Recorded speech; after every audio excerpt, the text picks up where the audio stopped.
Motong ako ang sobre na nadawat, gipalit gid na kog whole litson manok kay first time ko nakakaon og whole litson manok gumikan kay Tatay Digong. Kay sa lagi sa ako nang gikaingon, walang-wala gid ko atong panahon na.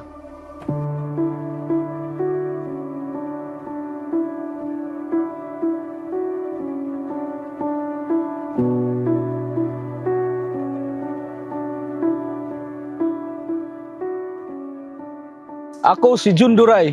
Kini ang akong istorya. Kwento ng isang taong nangarap kahit walang hawak.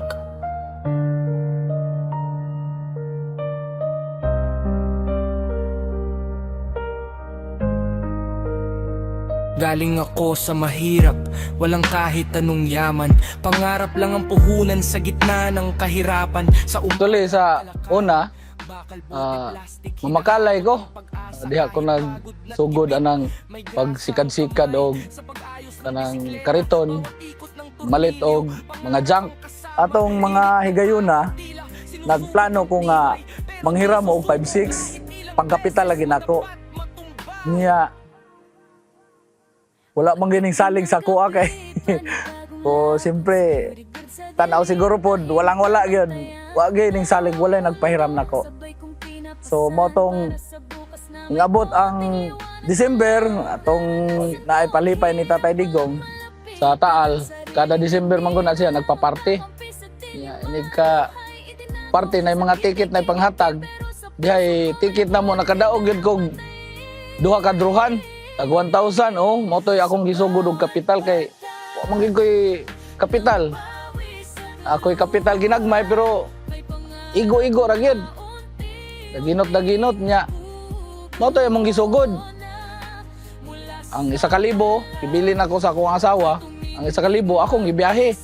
Pamalit pod og mga scrap, plastic, lata, sin ana, bakal.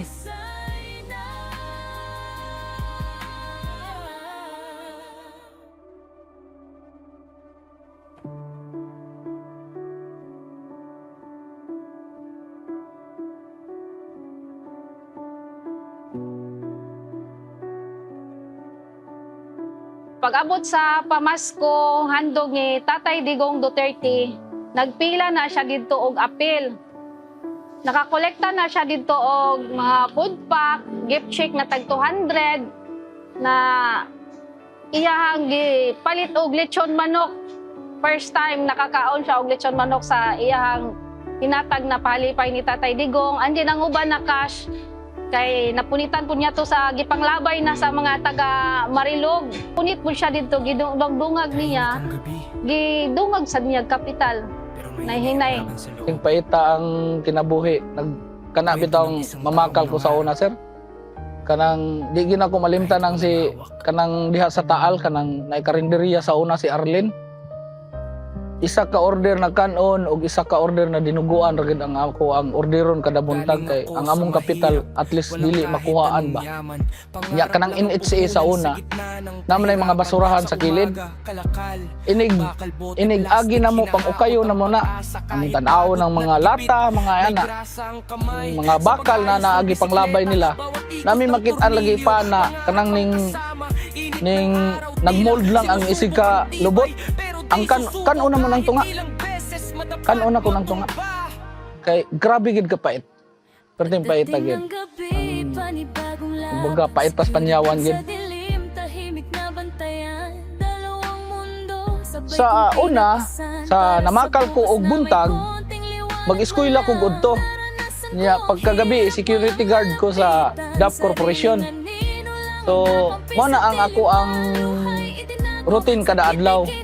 So, Sabado o Domingo, malot ko o gabi kay wala man ko duty diha.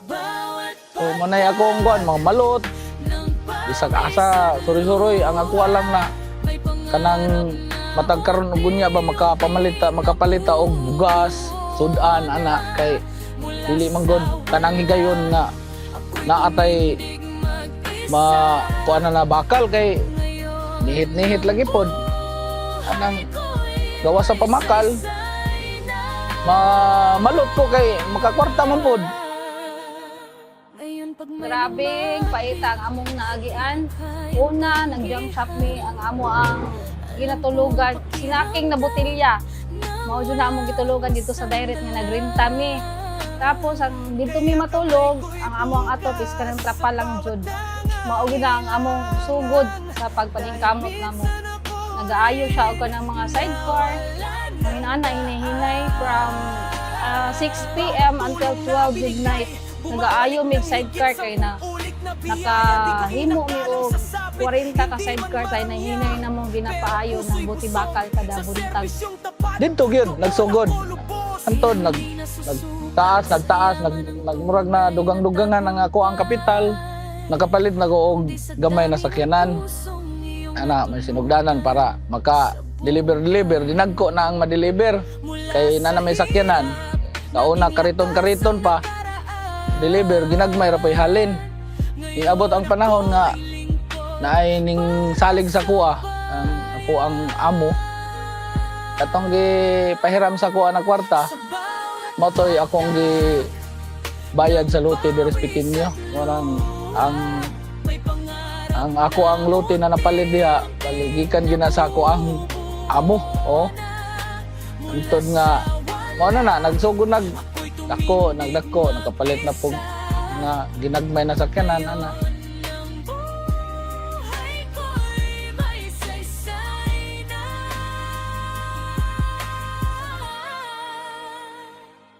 Kutob sa moduol dire sa amo sir mga bugas, hospitalization, burial. Di gud na namo mabalibaran sir. Kay kami na sinati gyud namo ng kapait kalisod mo nang muhatag gyud mi og tabang sa katawhan kutob sa moduol diri sa amo Naana jud na sa iyaha sukad pag uban namo, naana gyud na sa iyahang pagkamanggiloyon. Na nibisan wala sa iyaha makatabang lang siya, malipay na siya. Mao gyud na ang iyahang baruganan.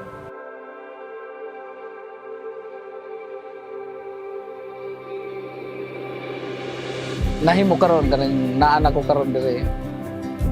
Naay mga tao gyud na kanang buduol sa to kay murag walang wala gyud ba. Ako magtan-aw ko murag mabalik na ako ang sa una ba na kanang muadto ko sa silingan mamaylo og kwarta kay palit og bugas ani or mangutang sa tindahan.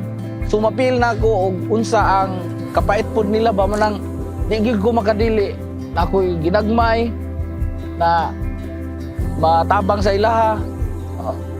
Malipay ko na magtan-aw ko sa ilaha bitaw nga murag mutulo ang luha gumikan sa kalipay sa gamay lang gani na tabang na imuhang nahatag sa ila. Sa kagawad pa ko ang programa gyud isip kagawad wala gyud na nako gi dala sa ako ang panimalay ng akong honorarium kay kaning naay mamatyan man gud naghatag gyud ko og tag sa kasako na bugas og kining bulak niya ngay usahay man gud sa isa ka bulan na ay 5 or 10 ka tawo mamatay sa Katalunan Pequeño ug gawas pa gid sa Katalunan Pequeño dili lang kay diri kay namay mga pamilya na naa diri nagpuyo kunya ang ilang namatyan tuwa sa laing lugar so di man pud na ako pwede libaran maulaw murag maikog ko ba na kanang na kasanayan na nako bisan gani karon na dili nako kagawad gibuhat gyapon na nako kay dili ko gusto na maputol ang akong kuan kay ang akong gina hunahuna man gud na kanang kung makatabang ta gaan sa ako ang kalooban na ang sukli gikan sa kaytasan murag dubli pa ba naihatag sa kuha mo nang nagid sa akong hunahuna nga kung nakoy matabangan paminaw nako na mag times 2 ang ibalik sa kuha gikan sa taas. Dako gid kay mi pasalamat sa Ginoo sir kay wala gid mi gipasagdan na naabot mi sa ingon ani na wala mi nag-expect nga palit mi og balay, lote sa tungod sa among pagpaningkamot. Sukod pag jump shop, sideline na lang food ko og sari-sari store para tabang na lang food na bisan gabi wala ni mamaligya, nagi hapoy mamalit, maka-income gihapon mi ginagmay. para makatigong-tigong lang po. Ako ang gihuna-huna lang sa una nga makaabot ko og Davao. Kanang maka kuan lang kog murag abuhan kadako na yuta. Mao din na akong gihuna-huna kay nakoy matulugan sa panahon sa gabi nakoy masilungan panahon sa ulan. Mao na akong hunahuna. Pero mas daghan pa mga gihatag nagasa sa Ginoo sa kuha. Dili man haruhay kaayo pero bintaha gyud kaysa sa una. Itong ang anak mapa-eskwela na to sa mga pang private na eskwelahan kay siyempre gusto nato na ang nagkaagi sa una gusto nato dili na nato ipahamtag sa atong anak kay para mapil pud nila nga ang pagpaningkamot sa ilang amahan sa una mapil nila karon. Mo nay ako ang baylo nga grasya na gihatag sa Ginoo sa kuha ang tabang nako sa katawhan. Sa akong tan-aw no ay dili lang kanang sa swerte lang ka magasalig nga ingog kuan kay giswerte na nakakalot kasagaran na moingon sa kuan nakakalot og gold dili kini kining mga bakal mo ni bulawan ako kining mga plastic lata mo ni bulawan sa junk shop ang tinuod na bulawan mo gani ang ako ang kaning kasing-kasing no nga pagpaningkamot og ang imuhang gugma sa katawhan gugma sa Dios mo na ang bulawan gina nakalot nako. Ako si Jun Duray. Kini ang akong istorya.